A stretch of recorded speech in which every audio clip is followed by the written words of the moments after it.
আসসালামু আলাইকুম দর্শক, আপনারা সবাই কেমন আছেন? আশা করি আপনারা সবাই ভালো আছেন।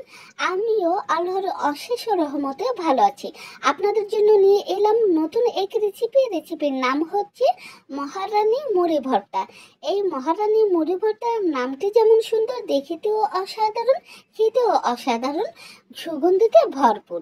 তাহলে চলুন দর্শক, শুরু করে দিই। রেসিপি শুরু করার আগে যে সকল উপকরণ নিয়েছি এক নজর আপনারা দেখে নিন। রেসিপি তৈরি করার জন্য আমি এখানে একটি কাচের জার নিয়েছি। আপনারা চাইলে প্লাস্টিকের যে কোনো জার নিতে পারেন, অর্থাৎ যে কোনো এয়ারটাইট বক্স নিতে পারেন। এখানে আমি 1 কাপ মুড়ি নিচ্ছি। আপনারা একটু চেষ্টা করবেন বড় একটি জার নেওয়ার জন্য, আমার জারটি ছোট হয়ে গিয়েছে। 1 কাপ মুড়ির জন্য আমি প্রয়োজন মতো পেঁয়াজ কুচি নিয়ে নিচ্ছি। এখন নিয়ে নেব ধনিয়া পাতা কুচি প্রয়োজন মতো। এখানে শসা কুচি নিচ্ছি, গ্রেটার মেশিন দিয়ে গ্রেট করে নিয়েছি। আর এখানে নিচ্ছি কাঁচামরিচ কুচি, ঝালটা আপনাদের প্রয়োজন মতো দিবেন, কম বেশি বাড়ি কমিয়ে। এখানে দিয়ে দিচ্ছি টমেটো কুচি। এবার দিয়ে দিচ্ছি ডিম সিদ্ধ করে রাখা কুচি। এখানে দিচ্ছি ঘি। ঘিটাও আপনাদের প্রয়োজন মতো দিবেন, যত বেশি দিবেন তত বেশি স্মেল আসবে, খুব সুন্দর। সামান্য লবণ দিয়ে দিলাম স্বাদ বাড়ানোর জন্য। এখন দিয়ে দেব বিফ আচার, অর্থাৎ গরুর গোশতের আচার বা গরুর মাংসের আচার। এই আচারটি দিয়ে মুড়ি ভর্তা তৈরি করলে অসাধারণ লাগে খেতে। এখন দিয়ে দেব আমের আচার। এই আমের আচার দিয়ে দিচ্ছি। এটা হচ্ছে বড় সাইজের আমের আচার দিয়ে দিলাম। আর এখন দিয়ে দেব, তার আগে হচ্ছে চামচটাকে মুছে নিচ্ছি টিস্যু পেপার দিয়ে, একটি আচারের স্মেল যেন আরেকটি আচারের সাথে না মেশে। এটা হচ্ছে আমের আমঝুরি আচার। এই আমঝুরি আচার দিয়ে মুড়ি ভর্তা তৈরি করলে খেতে অসাধারণ লাগে। এখন দেব ফুচকা। ফুচকাও আমি আমার প্রয়োজন মতো ভেঙে দিচ্ছি। আপনারা আপনাদের প্রয়োজন মতো ফুচকা ভেঙে দিবেন। আমি এখানে 3টি ফুচকা দিয়েছি, আর আমার জারটিও ভরে গেছে। বড় জার হলে বেশি ভালো হতো, ঝাঁকিয়ে নেওয়ার জন্য সুবিধা হতো বেশি। আর এই যে চিনিটাও আপনারা দিতে পারেন যদি মিষ্টি ভাব খেতে চান, তাহলে আমি দিচ্ছি না, এবার একটা দ্বিতীয়বারে দেব। এখন ভালো করে ঝাঁকিয়ে নিচ্ছি। আর এই চানাচুরটা একসাথে রাখার কারণে আমি দিতে ভুলে গেছি, এখন দিয়ে নিচ্ছি। প্রয়োজন মতো চানাচুর দিয়ে দিলাম। এই চানাচুরের পাশাপাশি যদি ছোলা ভুনাটা দেন, দেওয়ার পরে ভাবে সুন্দর করে ভালো করে ঝাঁকিয়ে নেবেন। ঝাঁকিয়ে নেওয়ার পরে এটাকে প্লেটে বেড়ে নেবেন। আমি ছোলা ভুনাটা তো দিতে পারলাম না, তৈরি করা ছিল ডিপ ফ্রিজে, তবে ভুলে গিয়েছি। আপনারা হাতের কাছে থাকলে আপনার ছোলা ভুনাটাও দিয়ে নেবেন। এখন দেখুন কত সুন্দর। এখানে আমি অন টাইম ইউজের প্লেটে বেড়ে নিয়েছি এই মুড়ি মাখা ভর্তা।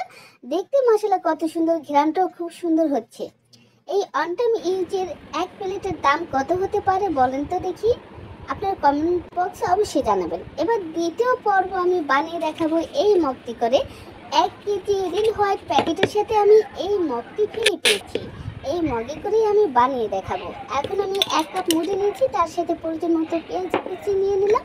এখন দিয়ে দেব চানাচুর, প্রয়োজন মতো দিয়ে দিচ্ছি। চানাচুর পাশাপাশি ছোলা ভুনাটা দিলে আরো বেশি ভালো লাগবে। এখানে দিয়ে দিলাম শসা কুচি। শসাটা আমি চাকু দিয়ে কেটে নিয়েছি, চাকু বা বটি দিয়ে আপনারা কেটে নেবেন। আর এটা গ্রেট করা শসা কুচি দিয়ে দিলাম। তারপরে কাঁচামরিচ কুচি দিয়েছি, ধনে পাতা কুচি দিচ্ছি। কাঁচামরিচের কুচি আপনাদের ঝাল মতো কমিয়ে বাড়িয়ে দিবেন। এবার টমেটো কুচি দিয়ে দিলাম। এখন ডিম সিদ্ধ করে রাখা কিউব করে কাটা ডিম কুচি দিয়ে দিলাম। এখন একটু মিষ্টি ভাপ আনার জন্য 1 টেবিল চামচ চিনি দিচ্ছি। আমার কাছে বুন্দিয়া বা জিলাপি ছিল না, এর জন্য চিনি দিলাম। এখন দিলাম খুব সুন্দর স্মেল আনার জন্য ঘি এবং স্বাদ বাড়াবে। আর একটু স্বাদ বাড়ানোর জন্য সামান্য লবণ দিয়ে দিয়েছি। এবার দিয়ে দিচ্ছি বিফ আচার। বিফ আচারটা দিয়ে তৈরি করলে তো জানেন কত মজা লাগে। এখন দিচ্ছি আমের ঝুরি আচার। তারপরে দিয়ে দেব আমের বড় সাইজের আচার। এই 3টি আচার দিয়ে তৈরি করলে মুড়ি ভর্তা অনেক স্বাদ লাগে। এবার দিচ্ছি আমার প্রয়োজন মতো ফুচকা ভেঙে। আপনারা আপনাদের প্রয়োজন মতো ফুচকা ভেঙে দিবেন। এবার দেখিয়ে দিচ্ছি, এরকম একটা লাঠি বা কাঠি দিয়ে ঘুটে নেবেন। ইচ্ছে করে আপনারা চামচের সাথে ঘুটে নিতে পারেন, আর না এরকম লাঠি দিয়ে ঘুটে নেবেন। এটা আমার লাঠি না, এটা হচ্ছে আমার ভাত নাড়ার কাঠি। এই কাঠিটা দিয়ে আমি ফুটপাতের মামারা যেভাবে ঘুটে নেয় ঠিক সেভাবে করে আমি ঘুটে নিচ্ছি। ঠিক আছে, ডাল ঘুটনির মতো এভাবে করে ভালো করে ঘুটে নেবেন। ঘোটা আমার শেষ, এখন আমি প্লেটে অর্ধেকের মতো বেড়ে নিচ্ছি, আর বাকি অর্ধেকটা আমি এরকম সুন্দর একটা এয়ারটাইট বক্সে করে রেখে দেব। ভাবছেন এটা আবার কেন রেখে দিচ্ছি? এমনি তো বানতে বানতে হয়তো নরম হয়ে গেছে, তাই না? যতটুকু মুচমুচে আছে বা একটু হলে নরম হয়ে গেছে, যতটুকুই হোক না কেন, এই এয়ারটাইট বক্সে করে আমি এটাকে রেখে দেব নর্মাল ফ্রিজে। কিসের জন্য জানেন? এই মুহূর্তে আমাদের ঘরের একজন সদস্য বাহিরে আছে, তার জন্য রেখে দেব। সে যখন আসবে তখন এটা বের করে তাকে দিব। দেখুন মাশাআল্লাহ কত সুন্দর হয়েছে, মুড়ে ভর্তা একেবারে।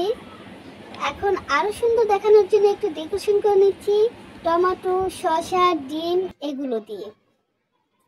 তারপরে উপর দিক থেকে আবার দিয়ে দিচ্ছি ডিম কুচি। ডিম তো একবার দিয়ে ঘুটেই নিয়েছি, অর্থাৎ নেড়েই নিয়েছি, আবার একটু উপর দিয়ে পরিবেশন করার জন্য দিয়ে দিলাম। তারপর পাশে দিয়ে দিলাম চামচ, তারপরে একটি ফুচকা আবার ভেঙে দিচ্ছি, আর একটি ফুচকা ডেকোরেশনের জন্য দিয়ে দেব। মাশাআল্লাহ দেখবি কত সুন্দর, তাই না? আর এই যে এয়ারটাইট বক্সে যে আমি রেখেছি, এটা নর্মাল ফ্রিজে 4-5 ঘন্টার মতো এরকমই থাকবে। যখন আপনার বাইরের সদস্য আসবে তখন তাকে দিতে পারবেন। কাছ থেকে রেখে দিচ্ছি কত সুন্দর। এটা যে আচারের স্মেলটা আছে গরুর মাংসের, তারপরে আমের, তারপরে হচ্ছে কি ঘি, এইগুলোতে অনেক সুন্দর, খুব সুন্দর একটি স্মেল বের হয়েছে যা আপনাদেরকে বলে বোঝাতে পারবো না। আর এখন আমি একটু বিসমিল্লাহির রহমানির রহিম বলে খেয়ে নিচ্ছি। খুব সুন্দর অসাধারণ টেস্ট হয়েছে যা আপনাদেরকে বলে বোঝাতে পারবো না। অন্যান্য রেস্টুরেন্টকেও হার মানাবে ইনশাল্লাহ। বিশ্বাস না হলে একবার ঘরে ট্রাই করে দেখুন। আপনারা যদি আমার অন্য একটি চ্যানেল আছে সেখান থেকে যদি দেখতে চান সেটাও আপনারা দেখতে পারেন। সবাই ভালো থাকেন, সুস্থ থাকেন, আল্লাহ হাফেজ।